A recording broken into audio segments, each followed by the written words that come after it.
Hi all, I am Dr. Gauri Agarwal. I am the founder director at Seeds of Innocence IVF Center. I am also a fertility specialist. So आज हम बात करेंगे सबसे common problem पे which is सारे patients आके एक ही बात पूछते हैं इज IVF 100% सक्सेसफुल? क्या IVF में पूरी गारंटी है? इतना डिफिकल्ट होता है पेशेंट्स को जवाब देना जब वो ये कहते हैं कि हमारी ट्यूब्स दोनों खुली हुई हैं, वी आर यंग, हमारा अल्ट्रासाउंड नॉर्मल है, हमारे एग्स अच्छे बन रहे हैं एंड मेरे हस्बैंड का स्पर्म काउंट बिल्कुल नॉर्मल है and we have a good family life. And then it is very difficult to explain the patients कि भाई आपको बेबी क्यों नहीं हो रहा है। So we have to understand कि there are lot of biochemical reactions which happens जब हमारा बेबी कंसीव करने का टाइम होता है, यानी कि जब एग एंड स्पर्म फ्यूज करते हैं तो बहुत सारे बायोकेमिकल रिएक्शंस होते हैं both egg और sperm के fusion में and in the complete reproductive tract, especially inside the uterus and the endometrial line. So हम सबसे पहले पॉइंट जो इसमें बात करेंगे वो है endometrial receptivity पे। अब हमें ये नॉर्मली दिखता है कि हमारी ट्यूब्स खुली हैं, स्पर्म नॉर्मल है, एग्स बन रहे हैं, यूट्रस नॉर्मल है, ये सब हमें दिख रहा है। बट बहुत सारी चीज़ें हैं जो हमें नहीं दिखती, स्पेशली एंडोमेट्रियल रिएक्शन, यानी कि एंडोमेट्रियम जहां हमारा बेबी को स्टिक होना है। So this term is known as endometrial receptivity, यानी कि जब हमारा बेबी वहां जाके स्टिक होगा। So there is a window of receptivity, एक पर्टिकुलर टाइम जब वो सारे चेंजेस यूट्रस के अंदर होते हैं जब उसको बेबी लेना होता है। So lot of under regulation and over expression of lot of cells like NK cells and enzymes and lot of hormones play a role in this, और इनकी स्टडी स्टिल येट रिसर्च में है। Because we need to understand कि जो भी sales uterus के अंदर हैं वो बहुत डिफरेंट होते हैं फ्रॉम द बॉडी।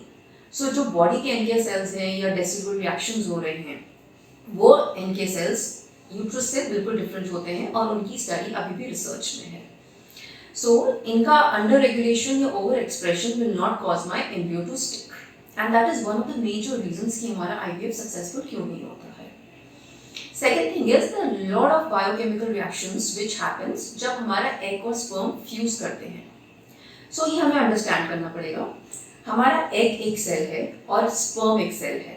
जब ये दोनों फ्यूज करते हैं so ये मिलकर 2 सेल्स बनाते हैं, फिर ये 2 4 बनाते हैं, 4 से ये 8 बनते हैं, 8 से 16 बनते हैं और फिर ब्लास्टोसिस्ट बनता है और फिर उस ब्लास्टोसिस्ट से हमारे ऑर्गन्स बनने लगते हैं बेबी के और बेबी डेवलप होता है।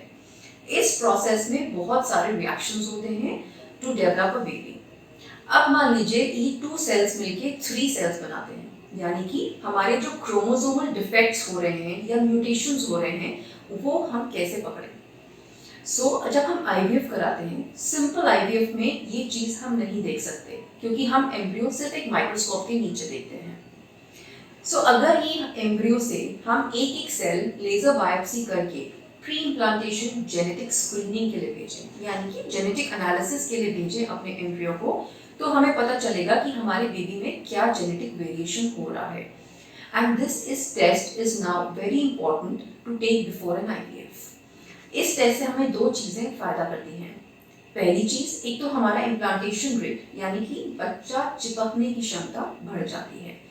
जहां एक नॉर्मल सिंपल IVF कराने से हमारा सक्सेस रेट इज 40%, वहीं अगर हम PGS कराते हैं और हमारा यूट्रस और हमारा एम्ब्रियो फॉर्मेशन अच्छा है तो चांसेस हैं कि हमारा बेबी 72% तक IVF सक्सेसफुल हो सकता है। Before an IVF it is very important nowadays to undergo PGS, यानी कि pre implantation genetic screening. Secondly, इस PGS से हमारा बेबी हमें श्योर है कि जेनेटिकली हेल्दी होगा, बिकॉज हमने जेनेटिक टेस्टिंग करी है और हमें पता है कि जो एम्ब्रियो हम ट्रांसफर कर रहे हैं बिफोर एन IVF वो जेनेटिकली हेल्दी है। इससे हमारे IVF के चांसेस बढ़ जाते हैं।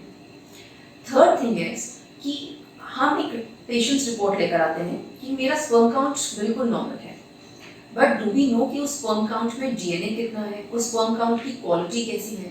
बिकॉज जब एग और स्पर्म मिलते हैं तो स्पर्म का quality and DNA is very very important. अगर हमारा बेबी नहीं हो रहा है एंड हमारा स्पर्म नॉर्मल है तो आज एक सिंपल टेस्ट है DNA फ्रैगमेंटेशन। वो हमें ये बताता है कि हमारे स्पर्म में डीएनए कितना है और स्पर्म की क्वालिटी कैसी है. So these are few of the things which are very very important to increase the success of our IVF. Fourth thing is कि हम medically बहुत well tested हों.